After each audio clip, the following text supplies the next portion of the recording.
Ang akin pong tatalakayin ngayong umaga ay isa sa mga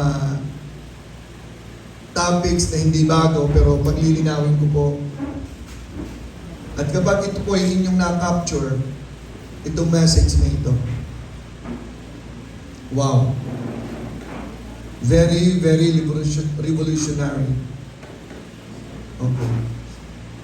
Ang sabi ni Paul in Philippians chapter 3 verse 9 and 10.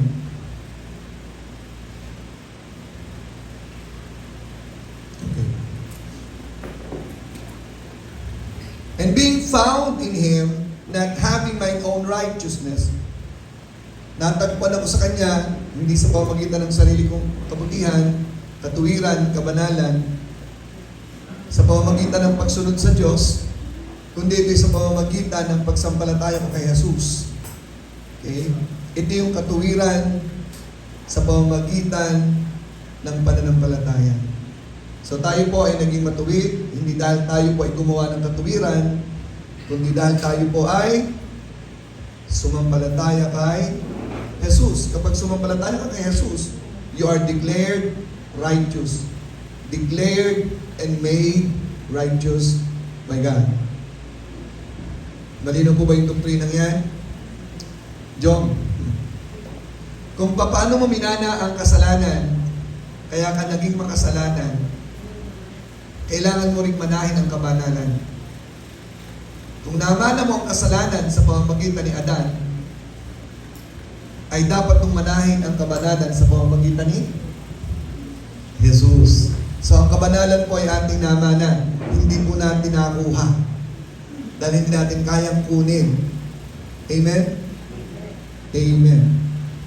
Ang matindi po doon sa verse 10. Ito po yung punto ng message natin ngayon. That I may know Him.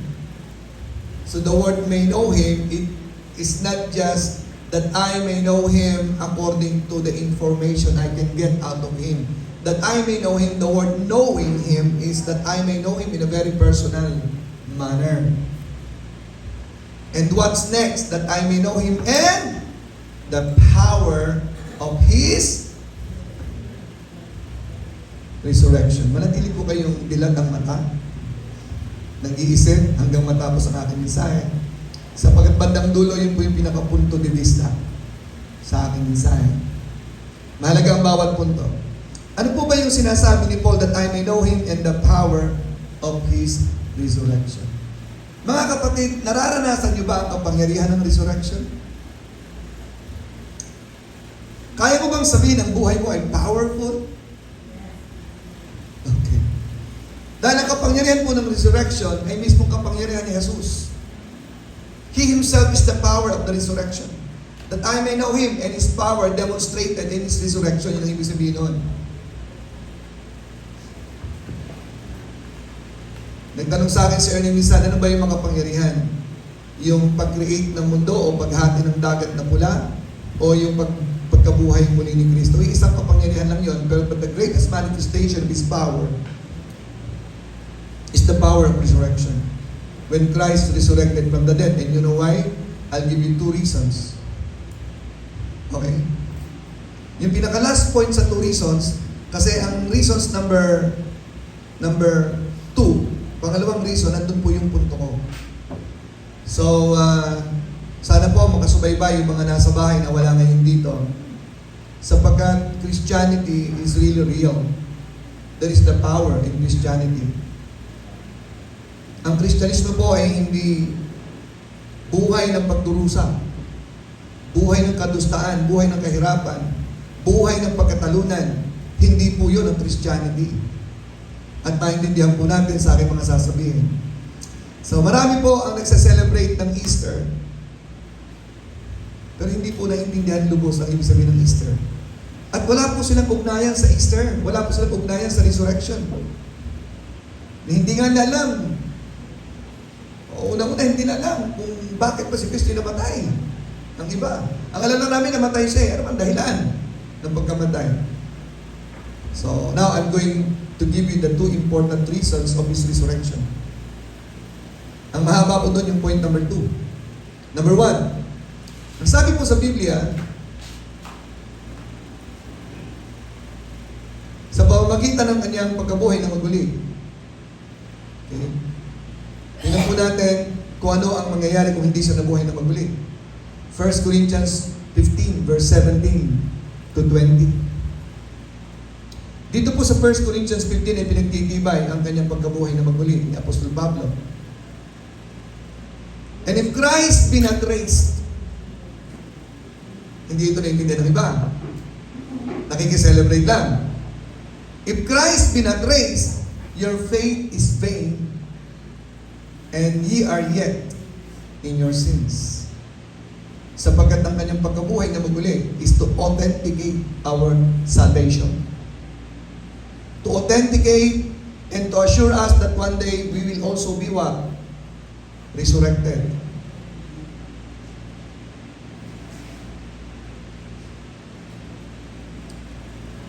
We will always be, we will be resurrected. And then, ito rin natin verse 18. Ito na. Kasama dito si Betong, verse 18, Zaret. Then they also which are fallen asleep in Christ. Yung mga nangamatay kay Kristo na sumampalataya ay napahamak kung siya ay hindi nabuhay na maguli. Si Betong, wala sa langit. Okay?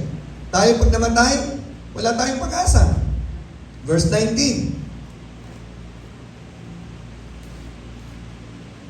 Verse 19.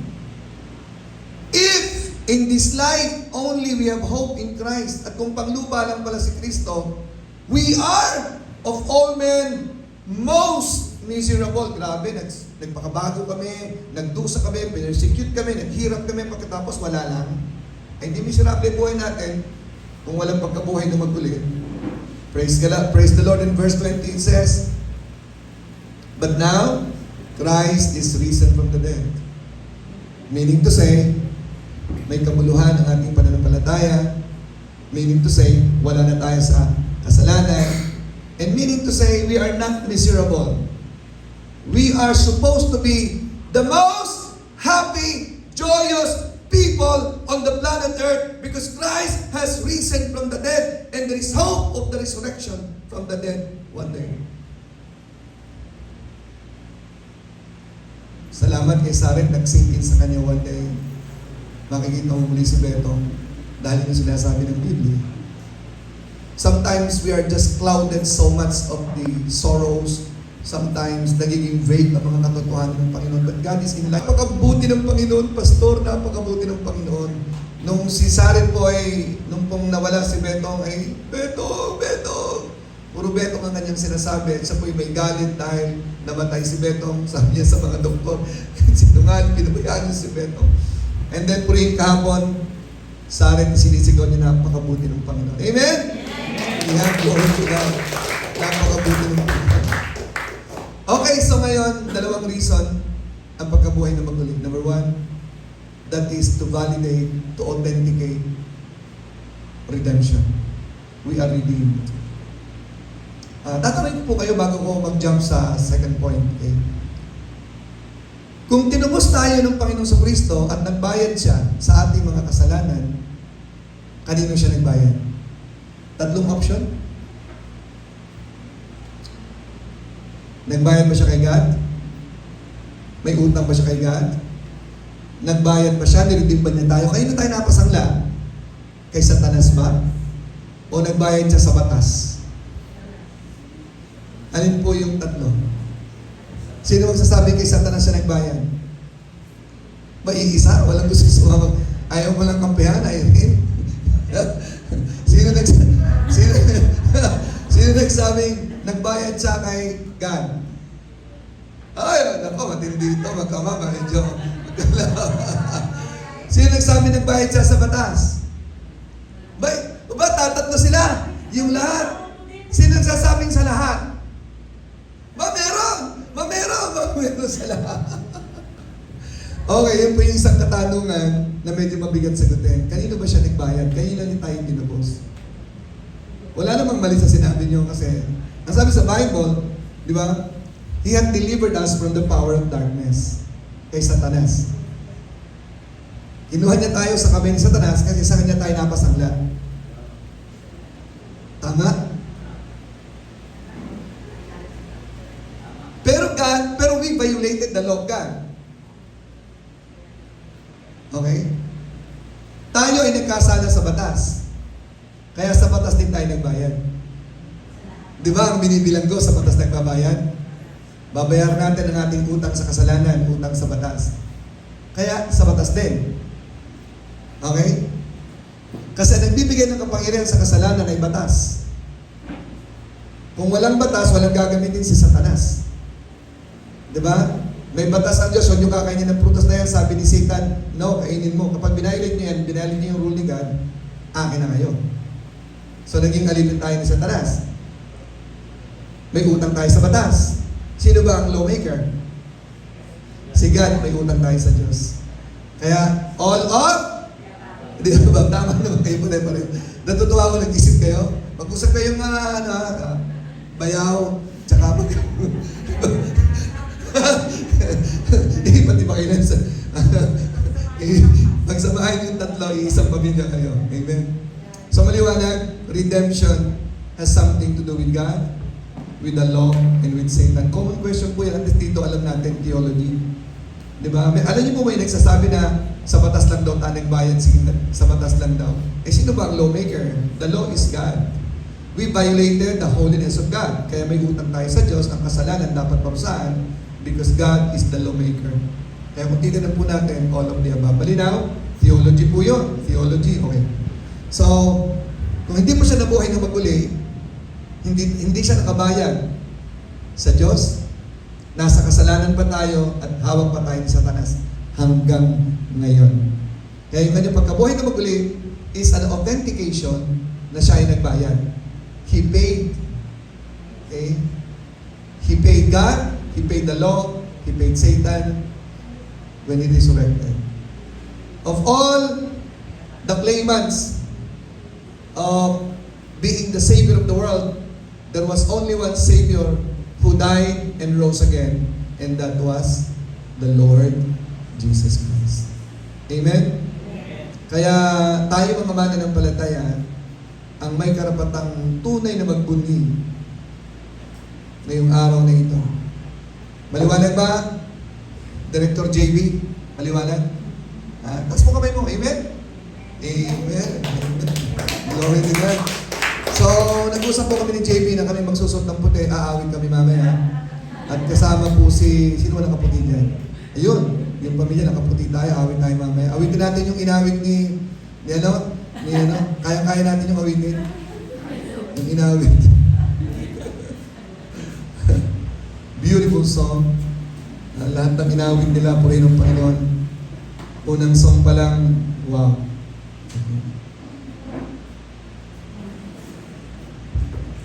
Di ba yun yung binibitbit mo nakaganyan? Okay, so dako na po tayo sa pangalawang dahilan. Tayo pa, alam natin na tayo na-redeem sa pamamagitan ng blood ni Christ. At ang kanya pong pagkabuhay na maguli is a receipt. Resibo. Ganun po kahalaga yun. If Christ did not raise from the dead, we are all men most miserable. Kaya sabi po ni Pablo in verse 58 of 1 Corinthians 15, since Christ has risen from the dead, okay, be steadfast, unmovable, always abounding in the works of the Lord, for as much as you know that your labor is not in vain in the Lord. Nakita niyo? Okay? So, hindi wala akong sayang pag kay Lord ginawa. Yung pagdadala ng tubig dito, Dennis, alam ng Diyos yan. Yung pagpapagod at pagluluto ng mga nagluluto, si Greta, okay? So, yung sakripisyo ng mga nagbibigay sa pagkain, bawat sentimo, alam ng Diyos yan. Bawat ginagawa natin, walang sayang. Ang sayang ay kapag may ginawa kang hindi para kay God. Sayang. Sayang. Okay? Okay, point number 2. Ito na tayo. Medyo talakayin natin ang point number 2. ang kanyang pagkabuhay na maguli. Okay? Kung tayo ay niredeem ng Panginoon, okay? From the power of darkness, from the hands of the enemy, from the curse of the law, okay? And we have made an atonement or appeasement, no? Na-satisfy natin at nawala at napawi ang anger ni God. Para saan pala ang ating redemption? That's my point number 2. It is what? Para saan ang redemption mo? Para lang lumaya ka, bahala ka na sa buhay mo?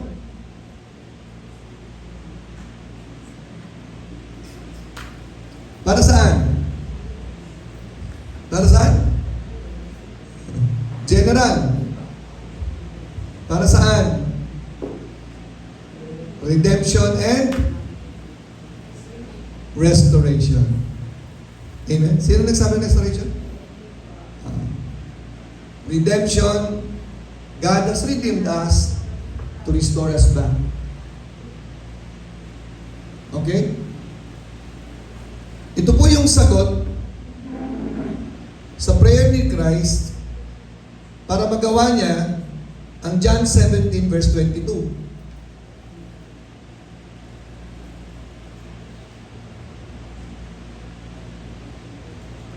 John 17:22. Ito na po yung mahalagang-mahalaga.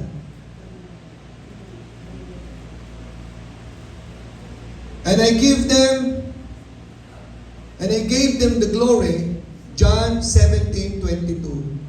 And I gave them the glory which thou gavest me, that they may be one as we are one.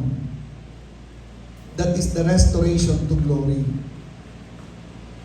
Okay. And the glory which thou gavest me, I have given them. Nung binasa ko po ito, wow. Primero, ang sabi niya, Lord, ibigay mo sa akin, ibalik mo yung gloria sa akin. At ibinalik po ng Panginoon sa kanya yan, ang gloria, nung siya'y nabuhay na maguli at umakyat sa langit. At yung kalwalatian, ibinalik siya muli doon sa kanyang kalwalatian, ay ipinasa naman niya sa atin. Kaya kung saan naroon si Jesus, at kung ano si Jesus, ganun din tayo, at nandun din tayo.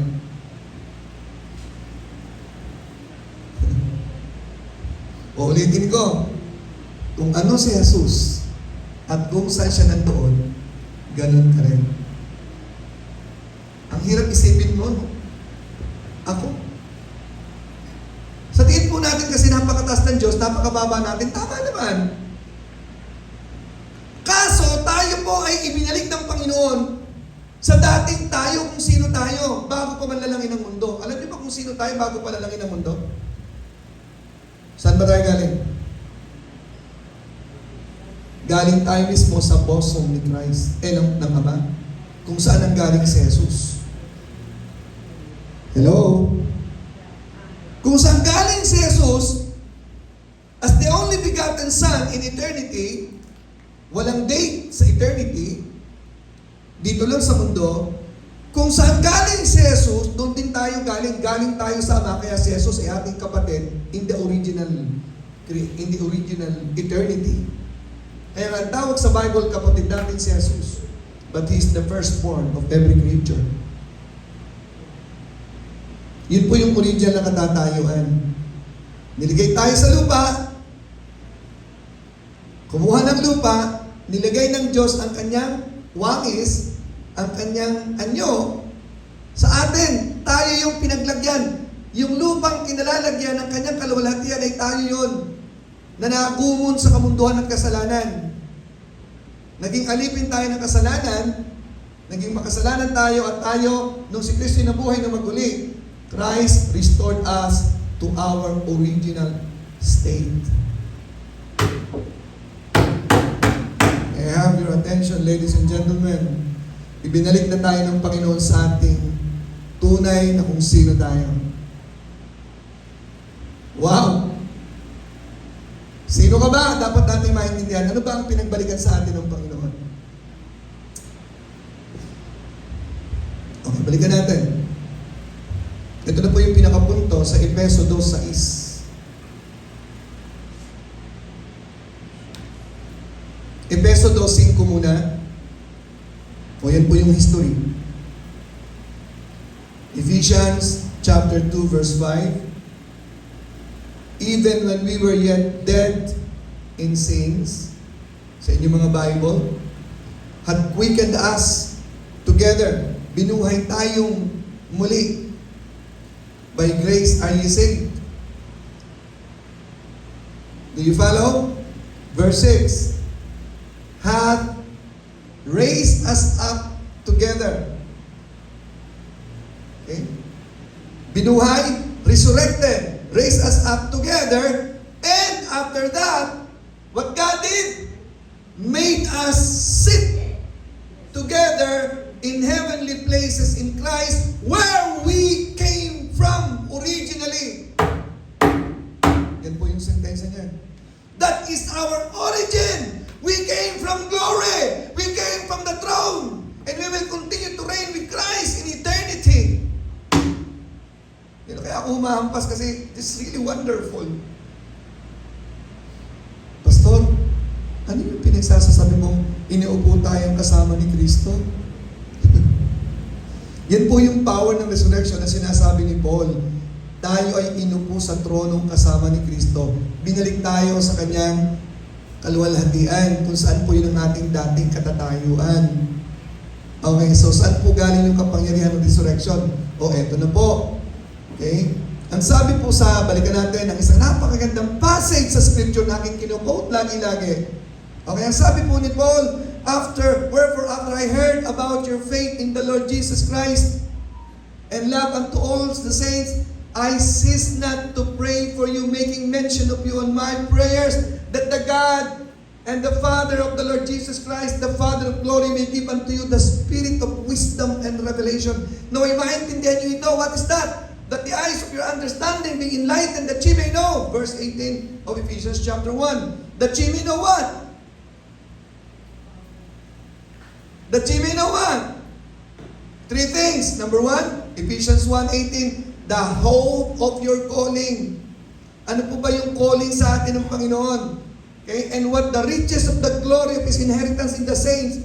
And then thirdly, verse 19, and what is the exceeding greatness of His power? This is the power of resurrection. To usward who believe, according to the working of His mighty power. So ito po yung kapangyarihan kumikilos sa buhay mo, James. Ito yung kapangyarihan kumikilos sa buhay mo. Amen? Big boy? Meron kapangyarihan kumikilos sa buhay natin. Ninang babes, huwag mong titingnan, kay 74 pa lang. Ayun na, pala. May kapangyarihan kumikilos sa buhay mo at your age. Amen? Ano yung kapangyarihan yun? Alam niyo kung ano yan? The exceeding greatness. That power is exceedingly great. Hindi lamang great, exceeding. Grabe! Wow! Grabe yung kapangyarihan na meron ng mga Kristiyano. Okay, yung kapangyarihan yan, verse 20, that is the power behind resurrection, which He wrought in Christ when He raised Him from the dead. Kevin, okay ka lang? Sa tuwing pag-aaralan natin ito, kina-amaze dyan, mga kapatid. Yung kapangyarihan kumikilos sa mga mananampalataya, that is the exceedingly great power, is the power behind the resurrection of Jesus Christ. And that is the power that is at work in your life, Dennis. Toto. Yung inyong kapangyarihan meron sa iyo. Nakita niyo ba akong lulugulugo? Wala na akong magamit na example kasi ako nakikita niyo eh. Nakita niyo ba kung nagpresenta-meme ako? Umiyak na ako sa inyo dahil sa problema. Grabe, pinagdadaanan ko. Ang hirap eh. Well, hindi ko po sinasabing, of course, iba't iba tayo ng pinagdadaanan. Pero kasi aware ako dito, memorize ko to eh. Kinukot ko yan araw-araw eh. May kapangyarihan kumikilos sa buhay ko araw-araw. Oo, may pinagdadaanan. Oo, sa puso ko minsan umiiyak ako sa mga problems. Meron minsan ganun. But you will never see that in my face because I meditate on that. Meron mga kapangyarihan na hindi kayang tapusin ang kapangyarihan yan. Pati Pati yung personal na ugali natin, hindi mabago-bago, kayang baguhin ng Panginoon yan, isuko mo lang sarili mo sa Diyos eh. Yung binanggit po ni Ora kanina sa soul natin, bakit meron kahit napatawad na natin, parang nagre-react pa rin ng mga kaluluwa natin. Tayo po mga tao minsan, kahit ipamukha mo yung mali niya, hindi niya makita yun. At tayo rin, ganoon din tayo, kahit ipamukha ng tao na hindi natin makita, but God has the power to make that sin and change. Okay, nakita niyo po yung power niya. The power behind the resurrection is the power over sin, over death. Kaya walang kasalanang hindi kayang pagtagumpayan. Amen, Amen? Betong sana babanggitin ko. Wala si Betong na pala. No? Amen, Betong. Amen, Sarat! Amen. Walang kayang hindi pagtagumpayan. Amen!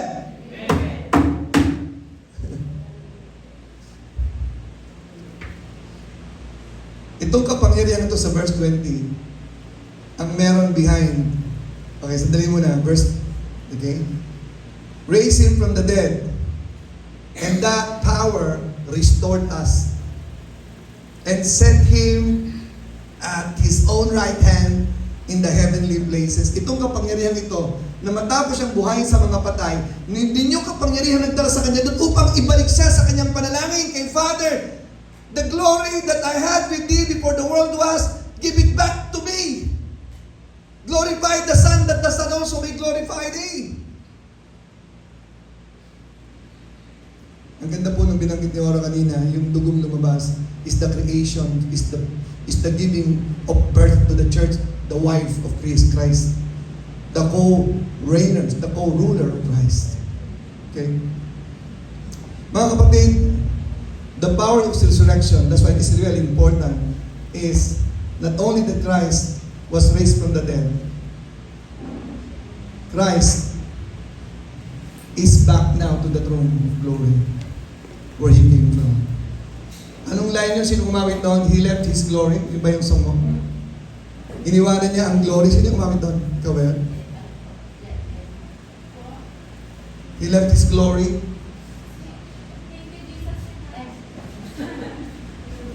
Sa'yo yun? Sa'yo yun? Hindi mo alam yung line ng song mo?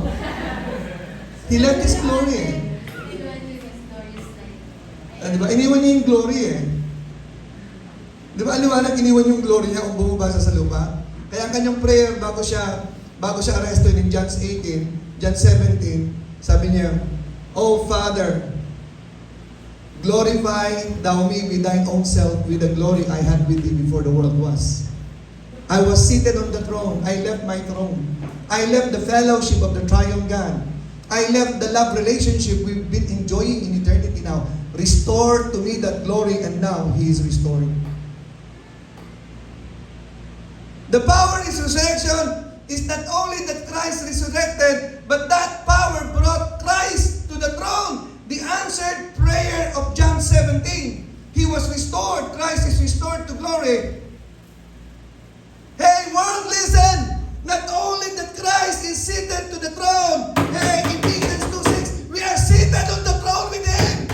Rejoice!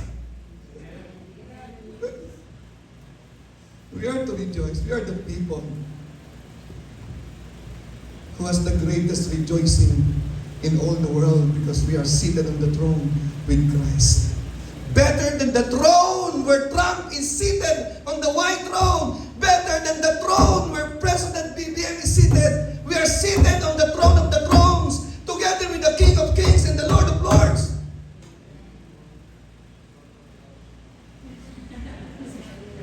Sakit na. Wala naman. Wala naman.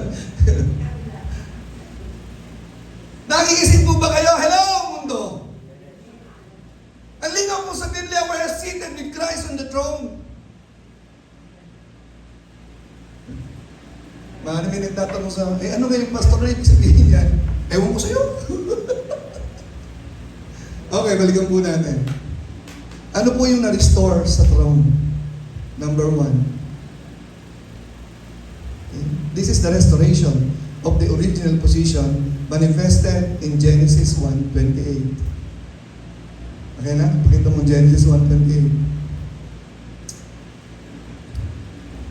Do you know the word dominion? and subdue and have dominion over the fish of the sea. Okay? The fowls of the earth, of the air, and every living thing that moveth upon the earth. Nagtanong po si Marisa sa akin, sabi niya, Pastor, anong ibig sabihin nito? May pusa sa aming nanganak 5. Kinausap ko, tininan ko sa mata. Tama na yan, ha? Tama na yan. Huwag na kayo dito. Ikaw lang dapat umalis ka. Mga anak mo, alisin mo. Pag-isi isang umaga, wala na ho yung mga pusa. Inalis po ng nanay ang mga pusa. At hindi na po binalik. Pagkatapos, bumalik po yung nanay. Hindi ko alam kung nakikiusap at nagsasalita rin yung pusa. Marisa, pwede bang ibalik yung mga anak ko dito? Umiikot-ikot daw sa kanyang paa yung pusa. Siguro nakikiusap, pwede ko bang ibalik yung mga ikunin ko dito? So sabi, meron ba tayong authority over that? I believe so. You can talk to a snake. Malis ka dyan. Malis ka dyan. Aso nga. Aso. Titigan mo yung aso. Pag hindi tumakbo, tumakbo ka na.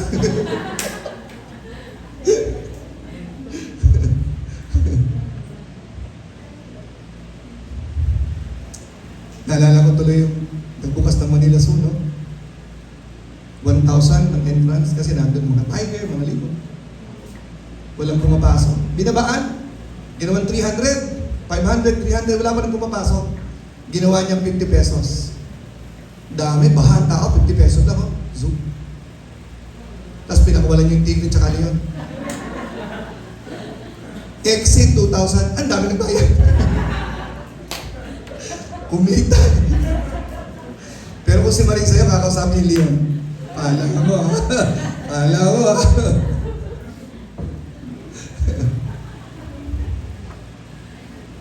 Ang tao nito. Exit 2,000. Dami ng bayan. Mayaman pa yung mga to. Takutin mo lang, okay. Okay. Mga kapatid. Okay. It po yung restoration. The word dominion. Ang sabi po doon sa Ephesians chapter 1, verse 20, 21, balikan natin. Diba? Balikan natin.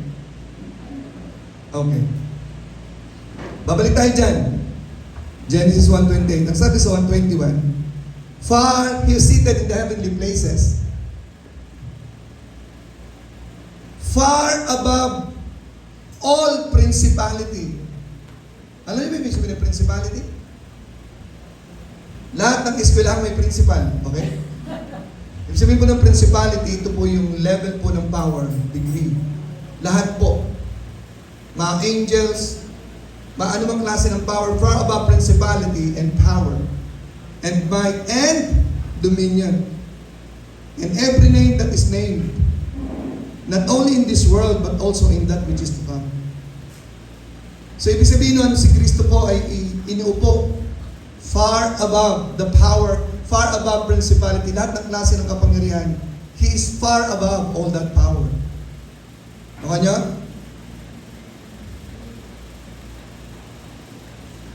And we are seated with Him. Meaning to say, all power, all principality, all dominion is far above our power. Kaya binalik ng Panginoon ng dominion over us. Dominion for us. Number 1, we are restored to power, authority, and dominion. Depende lang po kung hanggang kayang abutin nyo ang inyong kapangyarihan kung nasa ng limit nyo. Faith is the issue here. Okay? Not only that power and dominion, okay? Ang binalik niya po dito, Romans 5:17 tayo na. Tingnan mo na. Okay. Okay, tingnan mo na. Samantalahin na natin verse 22 para pag Romans 5 kayo. And had put all things under His feet.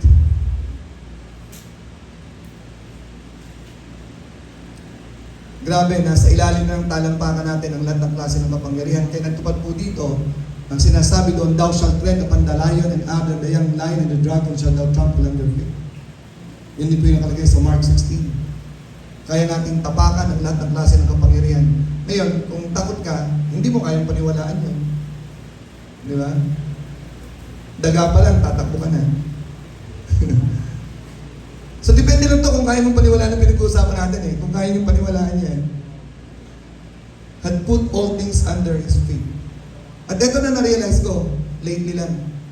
Lahat ng gagawin ng kaaway ay hindi pwedeng manaig sa atin. Lahat ng pwedeng sumpang ikalat ng kaaway, ang kaaway nga natin ay nasa ilalim naman ng ating talampakan, lahat ng kanilang gagawin kontra sa atin, hindi pwedeng magtagumpay. Doon po naganap yung sinasabi sa Isaiah, no weapon that is formed against me shall prosper. Every tongue that shall rise against me shall be condemned. Kuha niyo po yung point. Wow, it's amazing. Wow, kaya pwede kang maglakad ng siga na parang ang siga sa ibabaw ng mundo kasi all powers, dominions and principalities, they are all under your feet. Hello? Anong na-restore? Power. Far above principality, not only in this world, but also in that which is to come. That's why we will rule even for eternity with Jesus Christ. Because we are seated on the throne for eternity. Okay? Okay. Ano pa yung na-restore? Romans 5:17. Magkasama po yung power at saka itong isang bagay na ito. For if by one man's offense, that is Adam, sa pamagitan ng kasalanan ni Adan, lumaganap, naghari ang kamatayan. Kaya ang lahat ng tayo takot mamatay. Much more they which receive abundance of grace and of what? Ano yung tinanggap natin? Yung kanina, the gift of righteousness. Nakalagay dyan. Tinanggap natin ang gift of righteousness. Magkasama po ang ating gift of righteousness shall reign in life by one. So nakita niyo po yung point mga kapatid? Na-restore po ang purity ng buhay natin. Hindi tayo pwedeng mag-rule. Hindi pwedeng magkaroon tayo ng power to rule kung walang righteousness or purity. So power and purity, they go together. Yan po yung lagi kong sinasabi. Ang nabibigay po sa amin ang tinatawag namin qualification na magpastor. Mga leaders na nandyan at magsalita tungkol sa Diyos. Kami ba ay nabubuhay? Sang-ayon sa aming itinuturo na kabanalan. So the number one qualification of a pastor, of a preacher is he living a holy life? Outside and inside of the home. Ang unang gusto kong pagpalain ng aking kabanalan, ng aking pamilya. Kaya committed ako nung nagkaroon kami ng renewal of vow. Nakita niyo po yung singsing. Bakit ang singsing mo, Heart? Yan. Nakalagay sa aking note na nilagay sa apoy. Nilagay namin sa apoy yung aming mga testimony. I continue to be willing to change for the marriage. Kaso lang, nilagay sa apoy, wala na, hanggang doon lang. Joke lang ho. Yun po yung commitment namin sa Panginoon. Willing to change. Hindi po yung objective ko, baguhin ko siya. Dapat sumunod ka, magbago ka. Kung hindi, maghihiwalay tayo. Magbabago po ako. Ang unang binago ko po yung mga tono ng pananalita ko.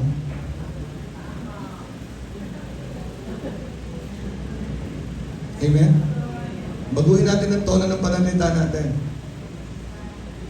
Kung dati sumisigaw ka, ngayon, ganun na. Punta ka lang. Kasi ang puhunan po natin, mga leader ng tahanan natin, ng buhay natin. Kasi babalik po sa atin yun sa mga anak natin. Ikaw nga tatay. Huwag mo kong sisihin kasi ikaw nga unang-una sa lahat. Kung makasigaw ka, ganun. Diba? So binalik po ng Panginoon ang purity, yun po yung paradise. Yun po yung binigay ng Panginoon ng kanyang sarili. Yun po yung binigay ng Panginoon ng kanyang kaluwalhatian sa atin. Ang binalik ay power and purity.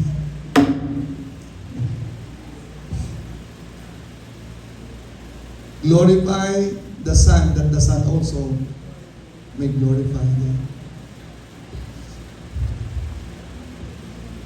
Kaya tayo po yung mga banal at hindi ka pwede mag-rule kung hindi ka banal.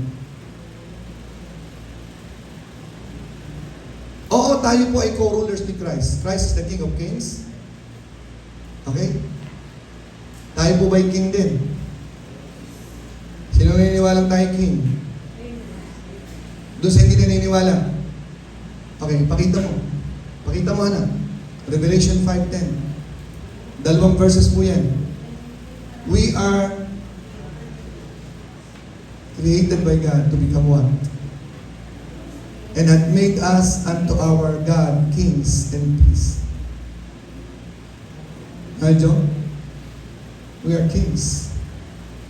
Kevin, iisa na ba kayo ng iyong daddy? We are kings. We are kings. Generic term. Because we are to reign with Christ as King. Kaya pag nananalangin ka, ang panalangin mo hindi ka nakikiusap sa Ama. You are a king declaring the will of God. We are not begging from God, Lord, kabagan mo po kami. Lord, i-provide mo po yung pangangailangan. No, we are not! We are not beggars! We are kings making a declaration, Lord, thank you for the provision for all my needs. Okay. Ano po yung na-restore? Power, authority, dominion. Binalik po yung dominion. Pangalawa, yung pong righteousness. Yun po yung kanyang binigay sa atin unang-una sa lahat. Yun po yung nahubad. Unang-unang nahubad, kabanalan. Kaya nakedness is related with shamefulness. Shamefulness. Nahiya po sila kasi hubad sila. Nawala ang kabanalan. Kaya mga tao, sabi sa Bible, the wicked flee where no man pursueth. But the righteous is as bold as a lion. Kapag matuwid ang tao, matapang po yan. Amen? Walang pinagtatakutan yung mga righteous. Okay, so dalawa. Ang gusto ko pong sabihin, balikan po natin Genesis 1:28. Genesis 1:28. 35 minutes po ako nag-preach pa lang. Huwag po kayo makatingin sa akin dyan. Joke lang po. Verse 21, verse 28. Genesis 1:28. Okay, ito na po yung... Okay, ang sabi po doon ay, and over the fowl of the air and every living thing that moveth upon the earth. Verse 29, tuloy po natin. Ang ganda po ng sinabi sa verse 29. And God said, ano po yung binalik sa atin? And God said, behold, I have given you every herb, bearing seed, which is upon the face of all the earth, and every tree in the which is the fruit of a tree yielding seed. To you it shall be what? For provision. Sa paraiso, you have dominion over the fowl of the air, every living thing that moveth upon the face of the earth, over every fish of the sea. They are all to back you up, to be your provision, to fulfill your destiny. Woo! Heaven and earth! The fowls of the air, the wind, and the sea, the marine kingdom, they are all backing us up just to fulfill our God-given destiny to rule with Him. Okay, balikan po natin sa verse 29. Akit mo na verse 29. So, ang nag-restore po is number 1, power. Number 2, purity. Number 3, provision. May narinig po ako sa preacher, yung provision ng Panginoon hindi sumusunod sa iyo. Yung sinabing added, hindi po yung added ay dinadagdag lang. Ang provision ng Panginoon given na along the way of serving Him.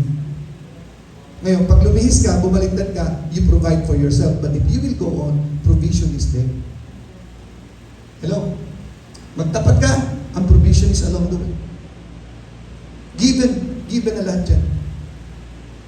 Heaven and earth, all the earth will back you up to provide for your needs. Just keep on serving Him. Okay? Ano po ba yung na-restore? Purpose. Dito po tayo magtatapos sa panghuli. Purpose. Ano po bang purpose ng tao ba nilikha? Verse 29, verse 28 na. Ang sabi ng Panginoon, ano yung purpose ng Panginoon? So, unang-una po, alam natin relationship. Okay, given na po yun. Pero dito po sa verse 28, okay, verse 28, relationship dito po, meron po ditong sinasabi ang Panginoon, Iisahin ko na lamang po. Number one is relationship. We are to be in a relationship. That's the main purpose. The restoration, the purpose is to be in a relationship. Glorify the Son, that the Son also may glorify thee. Glorify thou me with thine own self. Ibalik ko ako sa dating relationship natin.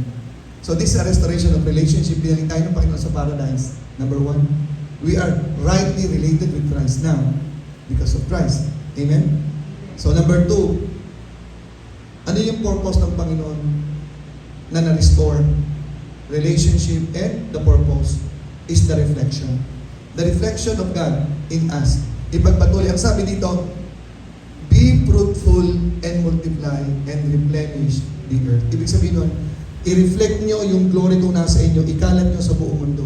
So yun po yung fulfillment ng commandment in Matthew 5:16. Let your light so shine before men. Make the world see who I am in you. We are the reflection of God. Okay niyo po? We are supposed to be the reflectors of who God is. I gave them the glory which thou gavest me. The glory which thou gavest me, I have given them, that they may be one as we are. Okay, ito na po yung purpose ng Panginoon.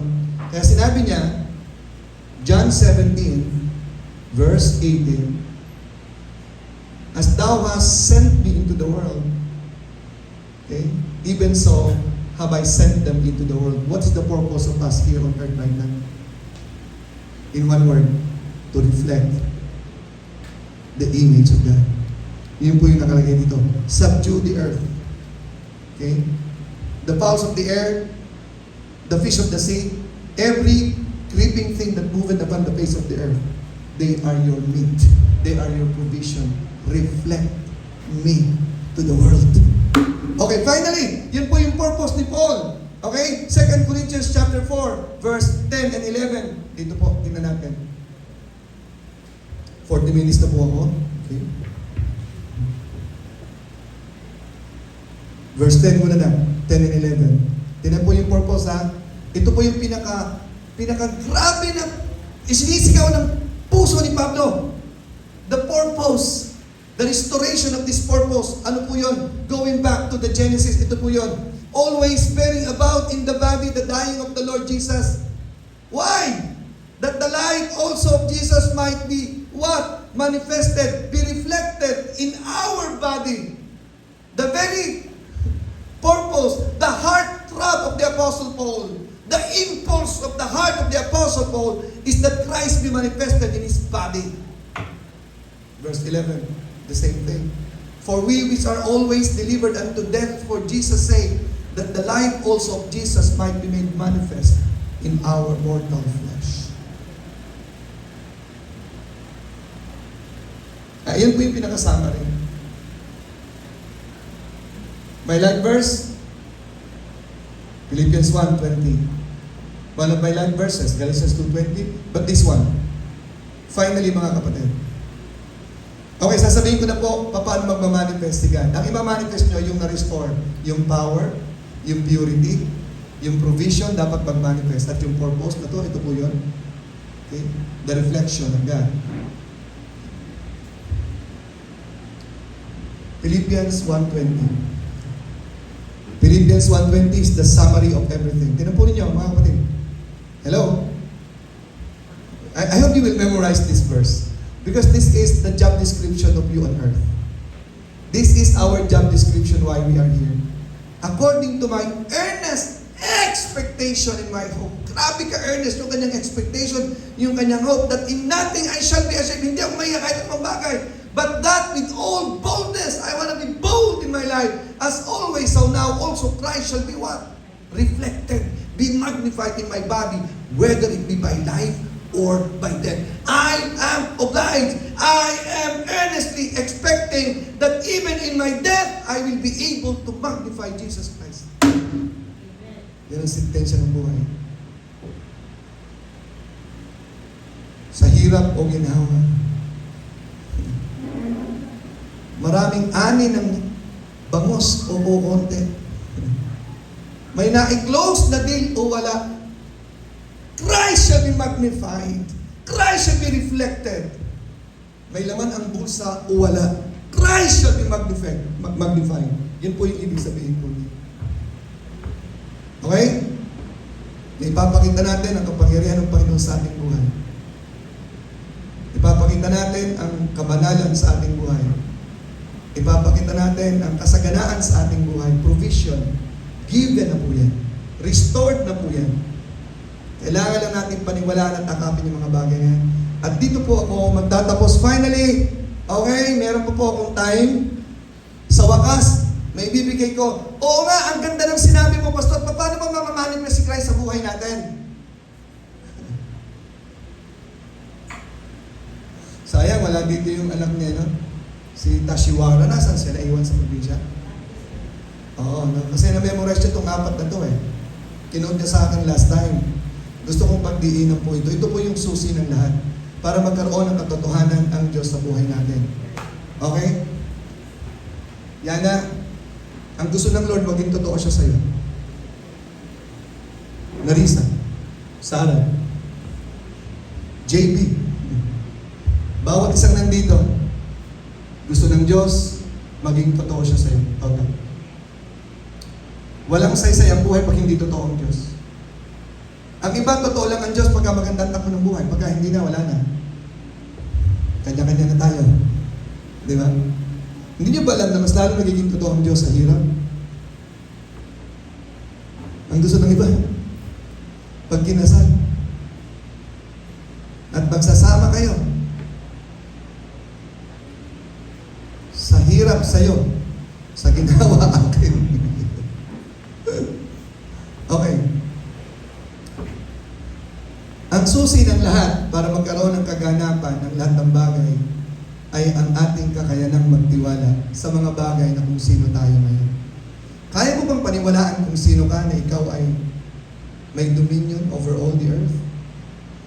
Kaya mo bang paniwalaan na ang lahat ng kapangyarihan ay nasa ilalim ng iyong talampakan? At lahat ng gagawin ng kaaway ay hindi pwedeng umobra sa kapangyarihan meron ka? Kaya mong paniwalaan yun? Yan yun. Amen? Pati karamdaman, kasama doon. Ang karamdaman at ang kapighatian ay galing sa kaaway o pinapahintulot lamang din man ng Diyos yan. Pero meron kang kapangyarihan paglabanan lahat yan.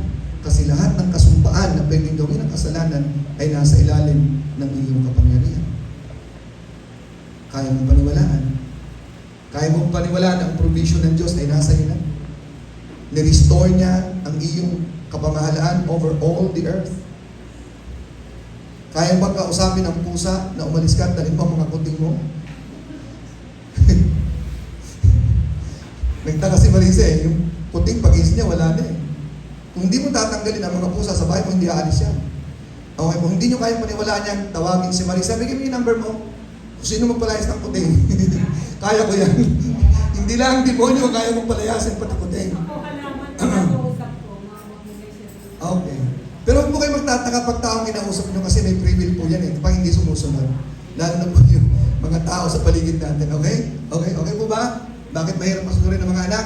Meron silang kalayaan na sumunod o hindi. Okay? Okay. Hindi po binalik po dito sa Genesis 1:28 ang over all mankind. Hindi binigay kay Adam ang rule over all mankind because all mankind were supposed to be rulers together with him. Okay? Okay, ito po yung pinakamahalagang salita sa Biblia na sinabi ng Panginoon sa isang centurion na sa isang babaeng Canaanite, wala akong nakitang ganyang uri ng pananampalataya katulad yung sa Israel. Dahil pananampalataya ang susi to unleash para mag-manifest, ma-magnify, ma-reflect ang aking kapangyarihan, ang aking lahat ng bagay sa buhay ko, ang kabanalan at ang aking provision is through your faith. Kaya sabi ng Panginoon kay Centurion, according to what you believe, so be it unto you. Kung hindi mo kayang paniwalaan, it will not work on you. If any of you lack wisdom, let him ask of God, who giveth to all men liberally and upbraideth not, but let him ask in faith, for not wavering. For he that is wavered is like a wind, is like a wave of the sea, driven by the wind and tossed. Let not that man think that he shall receive anything of the Lord. You must ask, you must manifest, you must believe in faith. Now, 4 things about faith, ladies and gentlemen. Kayong nakikinig, napakahalaga ng 4 na to. Dito ako magtatapos. Isa sa pinaka-paborito kong linya sa umaga pag ako'y nananalangin, Lord, I thank you that what I believe is my reality. Kasi sinabi niyo, according to what I believe, it is done unto me. As a man thinketh, so is he. Proverbs 23:7, according to what you believe. Blessed is she who believes, for there shall be a performance of those things that were told her. Faith. 4 na bagay sa faith. Amen? John, 4 na bagay. Number 1, visualization. Uulitin ko lang po. Number 2, vitalization, to emotionalize. Okay? Energize, vitalize. Number 3, verbalize. And number 4, validate. Ito po yung 4 na activity ng faith. Nung nagsalita ang centurion, it was a verbalization of what he saw. Lord, sabihin mo lang, ang servant ko will be healed now. I can see that, Lord. Just say it now. He verbalized it.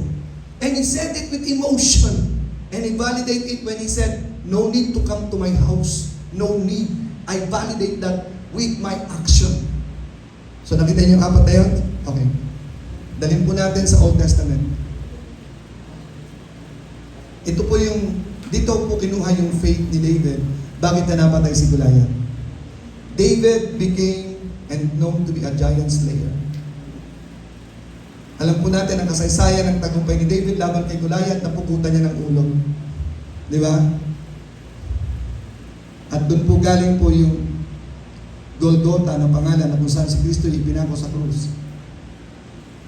Goliath of God. Golgotha. Okay? Nung dumating si David sa eksena na si Goliath ay sumisigaw, sino pwedeng lumaban sa akin dyan? Kapag natalo niyo ako, maglilingkod ng mga Pilistina, mga taga-Gaza sa inyo. Pero kapag natalo ko yung sundalo niyong ipapalaban sa akin, you will become our servants and slaves. Si David magdadala ng pagkain sa kanyang mga kapatid na sundalong kasama doon sa laban, na doon nakahilera sa kanilang boundary. Narinig ni David, takot yung mga tao. At pagkatapos ang sabi niya, 1 Samuel 17, come on, anak. 1 Samuel 17, verse 26. Matapos niyang marinig, alam niyo ba kapag napatay yung Goliath na yan, eh bibigyan ng kayamanan at mapapangasawa ng taong yan ang anak ng hari? Wow! Diyan po galing yung kwento na pagka naging hero ka, mapapangasawa mo ang prinsesa. Di ba? Alam niyo yung mga kwentong yan? So, naalala niyo po ba yung nagparoon ng patimpalak nang sabi po doon, ang makakatawid sa river na yan? Okay? Ang tatawid sa river na may mga buaya, pag nakatating sa dulo, mapapangasawa ang prinsesang anak ng hari. Mamaya, bigla pong may dumaib. Ang bilis lumangoy, hindi nahabol ng buaya. So, akala ng mga tao, i-claim niya yung prize eh. Bumalik sa doon sa lugar na kanyang pinanggalingan. Sinong tumulak sa akin? Tinulak lang pala. Papatayin ko. Hindi siya after sa reward. Si David po, nung marinig niya, 1 Samuel chapter 17.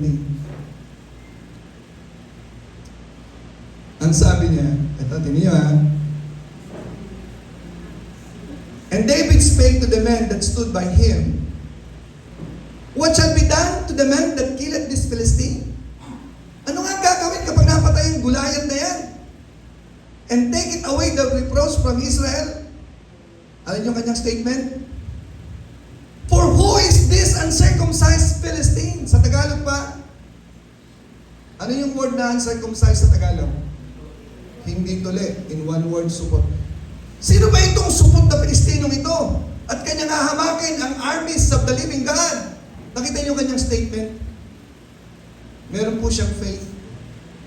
At ano po ba ang kanyang nakita? Alam niyo po ang kanyang nakita? Verse 46. Verse 46, John 7, 1 Samuel 17. This day will the Lord deliver thee into my hand, and I will smite thee and take thine hand from thee. Puputulin ko ang ulo mo, and I will give the carcasses of the house of the Philistines. Ibibigay ko ang katawan mo this day unto the fowls of the air and to the wild beasts of the earth, that all the earth may know that there is a God and He is man. Yan po yung kanyang nakita. Pupuputan kita ng ulo. Verse 26 pa lang nakita niyo na yun. Sino ba itong supot na ito? Nakita niyo po yung faith. Okay mga kapatid, sa verse 29, iangat mo na. Bago ko sabihin ng verse 29, ganito po yung mga kapatid. Listen, ito pa yung final. Nakita ni David kung sino siya. Hindi siya isang hamak na shepherd boy lang. Tawahan. Ang susi po sa pananampalataya, number 1, is what do you visualize? Anong tingin mo sa'yo? Anong tingin mo sa sarili mo? Wala eh. Si Goliath, babalik na ako sa tatay ko, baka ako madamay dito. Hindi ho. Pambihira. Takot kayo dyan? Takot kayo? Supot yan? He does not belong to the covenant people of God. I am a covenant person of God. I am David. I am anointed to be the king of Israel one day. I am a king. Nakita ni David kung sino siya. Kaya pagdating niya doon, alam niya kung sino siya. Aware siya kung sino ka. Kung sino siya. Ikaw, alam mo kung sino ka? You are restored to the throne of glory. You are restored to the power. You are restored to your purity. You are restored to the provision of God. You are restored to reflect the Lord of glory in your life. It has something to do with how you see yourself according to how God sees you and how God made you to be. I came from the throne of glory and I am back to the throne to rule with Him. Kaya niyong paniwalaan po ba mga kapatid? Amen? Okay. Nakita niya ang sarili niya kung sino siya, kaya pagdating doon, wala siyang ibang nakikita. Bulag siya kay Goliath. Bulag siya sa dangers dahil alam niya kung sino siya. Wala siyang nakikitang kapahamakan. Wala siyang nakikitang pagkatalunan sa kanyang buhay. He was born a victor. He was born to be a great king of God. How do you see yourself? How do you see yourself, Tikwan? Toto, how do you see yourself? Talunan o tagumpay? Hari o pinaghahari-harian? We are not victims, we are victors. Amen? Amen. Is that how you see yourself, Colin? Do you declare that, number 2? Number 2 is to vitalize, nararamdaman. Ayun po yung verse 29. 1 Samuel 17:29, hindi po 29, sa 20, matapos niyang sabihin sa 26, yung kanyang sinabi, sa verse 27, ito rin natin. Okay? Verse 28, 28 tayo. Ayan. At yung kanyang kapatid, ay sinabihan siya, nagpunta ka lang dito para maghatid ng pagkain eh. Bakit ba ang yabang mo? Kasi may emotion eh. Kapag ikaw ay nakakakita ng magandang bagay, nagre-react ang emotion mo. At pagkatapos, sasabihin mo yung nakita mo. Sino sa'yo nakakita ng ahas na binubulong mo? Ahas. Ouch! Ahas. Walang emotion, no? Ala, may white lady. Ay, white lady pala yan. Walang ganun, di ba?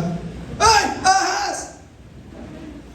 Nakita mo, nag-create ng emotion, sumigaw ka! Tumakbo ka, na-validate yung nakita mo, natakot ka eh. Pero ang tingin mo, powerful ka over the snake, okay? Ahas! Atapakan ko to eh. Hindi ako tatakbo. Victim ang ahas. Kaya ang sabi ng kanyang kapatid, ang yabang mo. Kaya ang mga taong confident about knowing who they are, na pagkakamalang maangas. Dahil alam nila kung sino sila.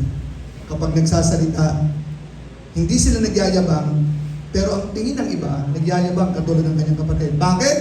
Takot silang lahat eh! Ang yabang, kami nga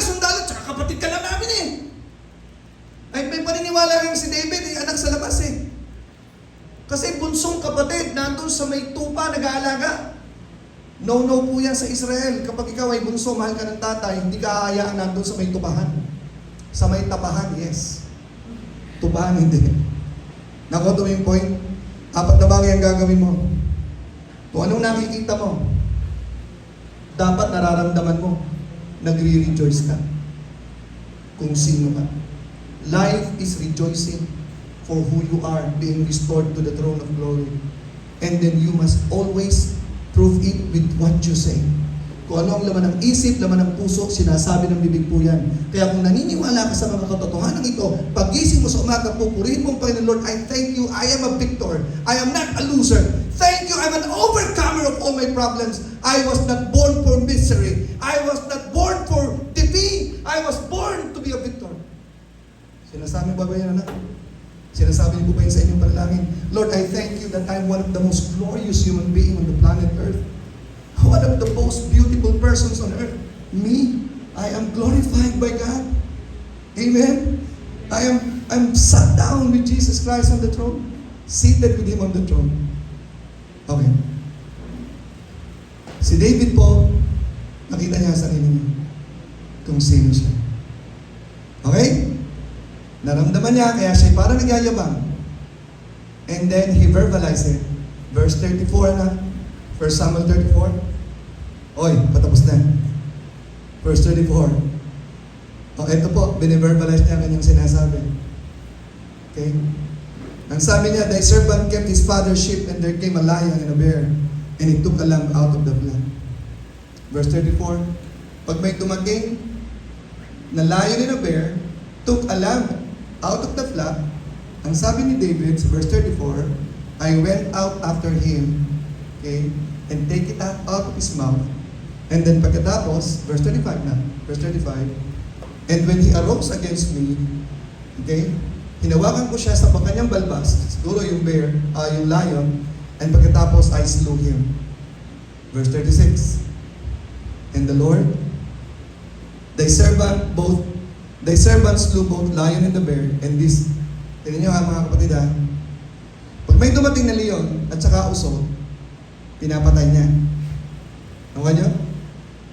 At ang sabi niya, kung ang leon at ang uso napapatay ko at dinideliver ng Panginoon sa aking kamay, sino itong supot na ito? Mas hamak pa ito sa lion and the bear. Ang tingin ng mga tao, wow, giant, Goliath. Ang tingin ni David, because of faith, nothing. He is nonsense. That is his declaration. Kung ano dinideclare nyo na mamagnify, lagi nyong i-declare ang problema nyo, mamagnify, lalaki yung problema mo. Pero i-declare mo yung victory mo. I-declare mo kung ano ang pangako ng Panginoon sa iyo araw-araw sa buhay mo. I-declare mo kung sino ka.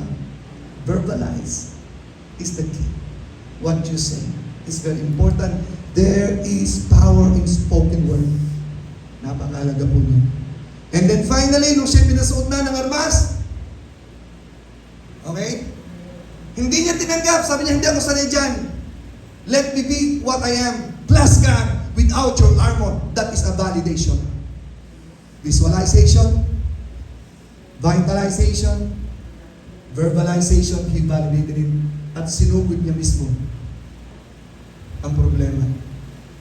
Hindi siya umiiwas sa problema. Hinarap niya ang problema. Why? The problem is already done, defeated. Because of faith. Tayo pong natin ito. Amen. Glory to God. Amen. Woo!